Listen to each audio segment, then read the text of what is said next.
ભાવનગર શહેરમાં ફરી અસામાજિક ઇસમોનો આતંક સામે આવી રહ્યો છે।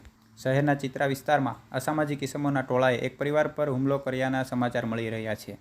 25 જેટલા લોકોના ટોળાએ શૈલેષભાઈ ચંદુભાઈ સોલંકીના ઘર પરિવાર પર કોઈ કારણસર હુમલો કર્યો છે।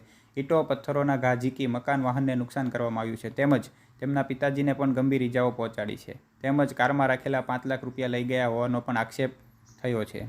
ત્યારે ભાવનગરમાં દિન પ્રતિદિન આવા અસામાજિક ઇસમોના ત્રાસના કારણે ભયનું વાતાવરણ ફેલાયેલું છે। ઓકે, તમારું નામ?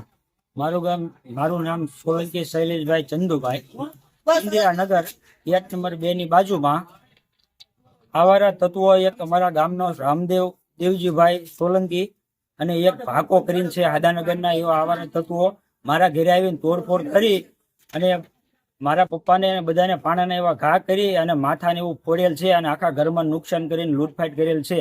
બહાર 4 વ્હીલ પડી હતી તો 4 વ્હીલના કાચ તોડી અને જે તે સમયે અમારે દવાખાને જવાનું હતું એની અંદરથી 5 લાખ રૂપિયા હોય એને સાઈન મળવાથી કાચ તોડીને લઈને ભાગી ગયેલ છે।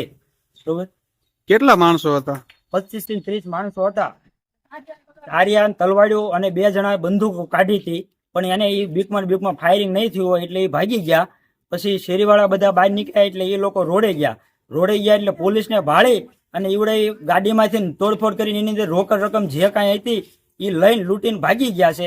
પછી આગળની તપાસ તો પોલીસવાળાને ખબર, પોલીસવાળા અહીં ગાડી ગઈ તે શું કર્યું આપણને બહુ જાણવા નથી મળી ગયું।